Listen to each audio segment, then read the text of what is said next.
Buddhism, the religion probably most associated with peace, tranquility, and bald guys. 1.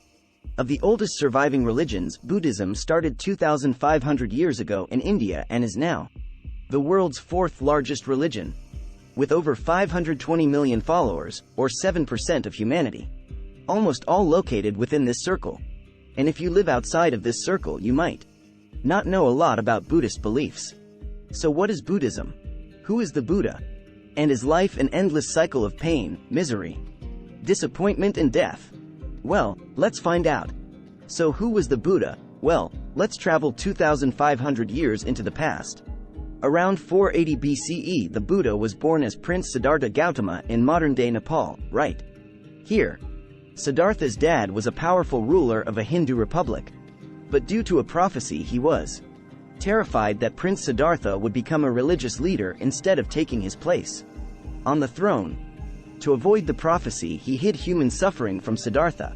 Siddhartha lived in fancy palaces, had the finest clothes and jewelry, ate and drank what he pleased, and married a beautiful bride.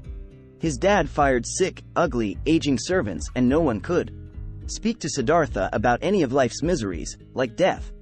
This could obviously never backfire. Siddhartha felt a deep sense of dissatisfaction with this luxurious life. At 29 years old, after finally being allowed to go on a trip outside the palace, Siddhartha saw an old man, a sick man, and finally a corpse. He spiraled into an existential crisis. He thought, why do anything in life when old age, sickness, and death would eventually get everyone?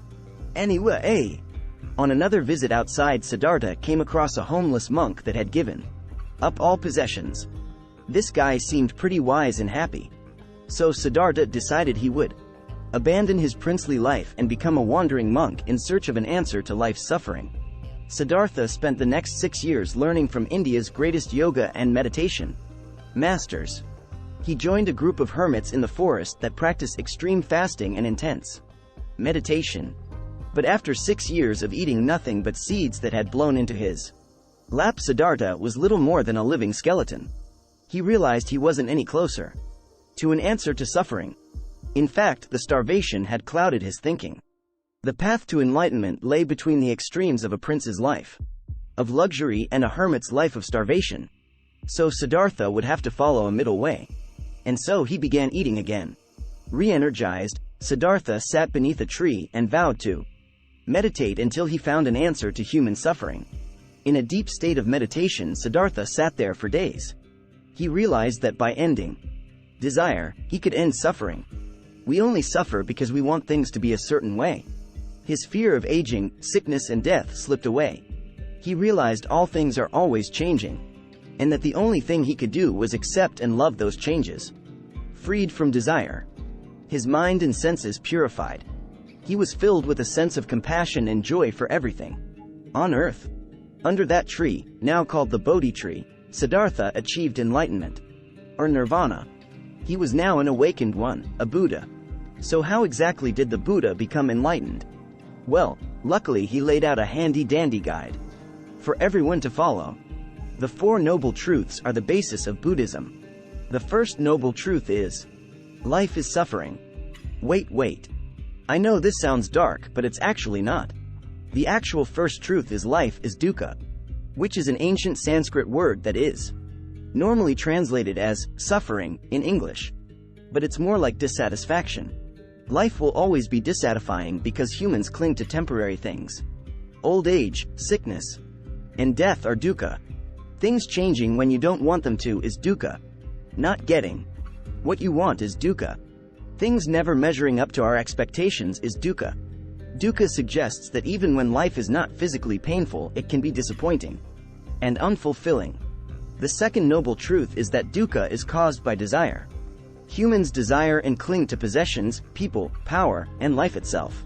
So they end up constantly disappointed, because all of those things end.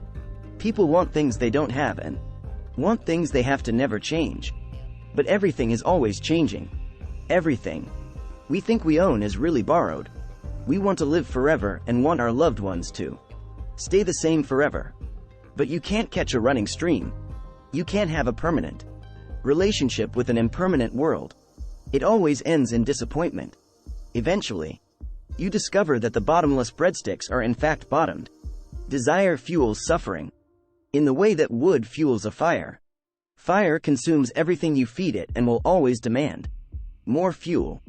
The only way to kill the fire is to stop feeding it breadsticks. The Buddha taught that the secret to a happy life is to enjoy what you have without attachment, and not want what you don't have. The third noble truth is there's an end to suffering. Since we cause our suffering, we can also cure it. We cannot change the things that happen to us, but we can change our responses. The fourth noble truth is the Eightfold Path that leads to the end of suffering. The Noble Eightfold Path, or the Middle Way, is an 8-step guide to deprogramming the desire-addicted brain. It's called a path, but you should think of it more as a wheel, with 8 spokes that should be spun together at the same time. The 8 parts are: right view. Right view is accepting the 4 noble truths. That suffering exists and that, by following the Buddha's teaching, there is a way out of it. Right thought. The Buddha said, your worst enemy cannot harm you as much as your own thoughts. So don't let negative thoughts like greed, fear, and anxiety cloud your mind. Fill your mind with positive ones coming from love, kindness, and compassion. Right speech. Focus on positive words and stay away from negative ones like gossip, hurtful words, and lies. These only cause suffering to yourself and others. Right action. The Buddha taught the philosophy of ahimsa, or non-violence. Instead of hurting others, you should try to have endless love for all life. Good actions include conquering anger with love, evil with good, meanness with generosity, lies with truth, and smikity. Smashing the likety-like button and clickety-clack the scrippity subscribe button. Bad actions include killing, stealing, drugs, and engaging in non-consensual sex. Right livelihood. Avoid jobs that involve death, weapons, slavery, the harm of animals, drugs, and any kind of exploitation. But livelihood is not just occupation. Be an honest and kind parent, friend, and partner. The next 3 are related to meditation. You have right effort. Right effort builds on right thought. It means putting effort into welcoming and creating good thoughts and pushing out bad thoughts. Violence, hatred, greed, and anxiety begin as negative thoughts. Using right effort in your little mind garden, you water your positive thought flowers so they grow. In a garden full of kind and compassionate thoughts, greed weeds will find no space to grow. Right mindfulness. Mindfulness is paying attention. Paying bare attention in every moment. Remaining in the present without judging or labeling your experiences and without letting distracting thoughts bring you out of the present. If you're eating ice cream, eat ice cream. Don't let that memory of that one time you peed your pants at school, and then slip on your own pee, and afterwards everyone called you pee-pee pants McSlippy pee because they were uncreative distract you from your ice cream moment. Mindfulness helps you understand your mind and body so you can see what causes positive and negative reactions from you in each moment. Right concentration. While mindfulness is like a giant net catching everything, right concentration is like a laser. Right concentration is what people would recognize as meditation. Using right concentration, you focus your mind on a single thing while meditating, whether that be your breath or thoughts. The point is to focus on that one thing without distraction, so that you can gain insight into reality. Concentration gives you insight into your thoughts and why they happen, so you can nip them in the bud and stop yourself from desiring. Each of these 8 parts has endlessly complex additions and extra steps that we don't have time to cover. The main takeaway is that the Buddha taught that the Eightfold Path would free people from suffering. Following this path does not mean you give up on life, abandoning friends and family, and to stop feeling all emotions. The truths and path are about realizing that you won't find happiness by clinging to the world. Happiness comes from clearing your mind of desire and replacing it with joy and compassion for all things. Instead of trying to control what happens, you accept what happens and enjoy every moment as it is. Along with the Noble Truths and Eightfold Path, there are some other important Buddhist core beliefs. Like, karma is an ancient Sanskrit word meaning action, but actions that have consequences. When you commit bad or good actions, it causes a chain reaction that will later come back to you in this life or the next. Buddhists see karma more like a natural law like gravity, rather than some sort of judgmental system of reward and punishments. It's a system of cause and effect. Think of karma like seeds. As you sow, so shall you reap. If you plant a murder seed, murder tree. Or, the worst one of all, if you plant coriander, straight to hell. According to Buddhism, if you want to know about your past life, look at your present body. If you want to know your future life, look at your present mind. Even though karma affects your life conditions, it is not destiny. Buddhism teaches that at every moment each person can change and make their lives better. When it comes to karma, intention matters. If you squash an ant by accident, then you don't generate any karma.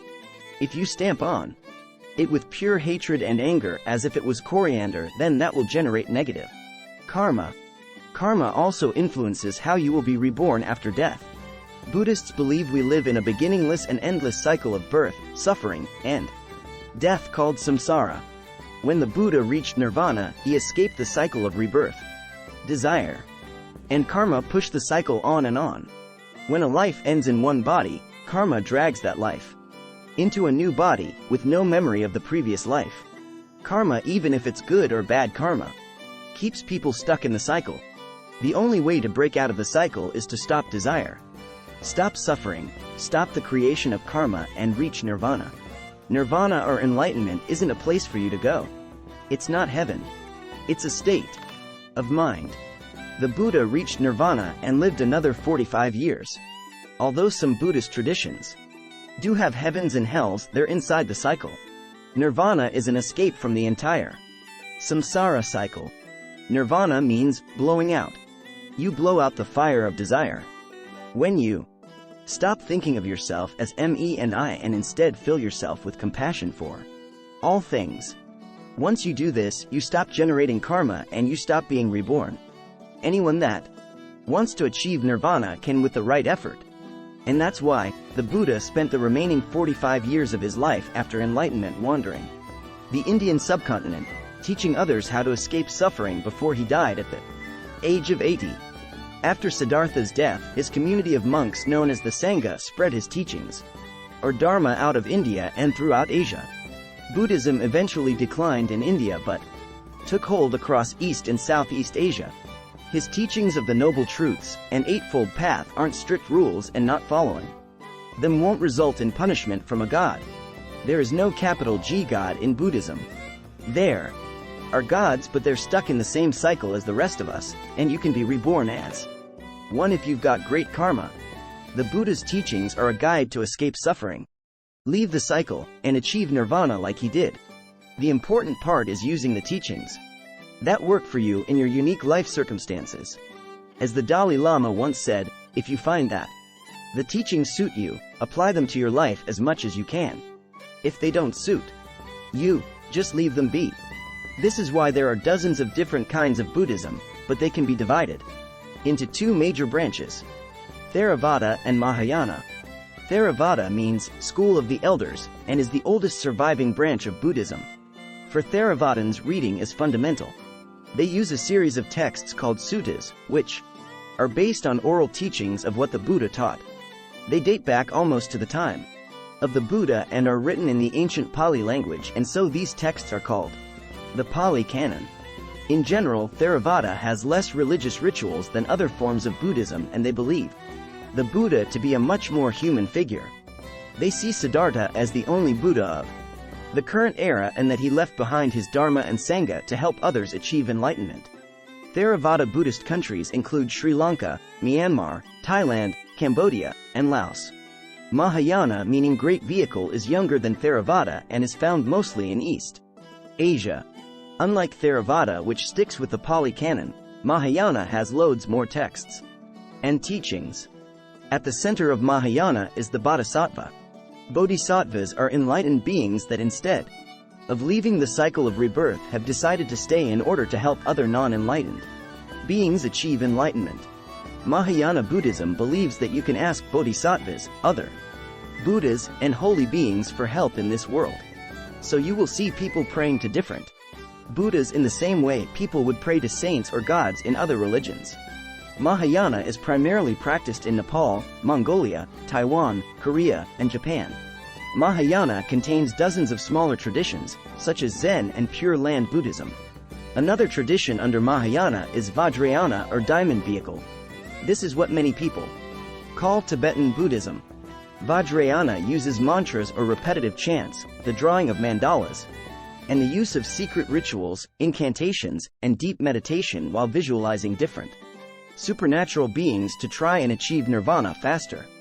This school has a huge emphasis on using gurus or teachers known as lamas to assist you on your journey. The famous Dalai Lama is the leader of Tibetan Buddhism. I hope you enjoyed this video. This is only about 1% of Buddhism and is only meant to serve as an introduction. One video simply can't capture an entire religion. Thanks a lot for watching. Bye.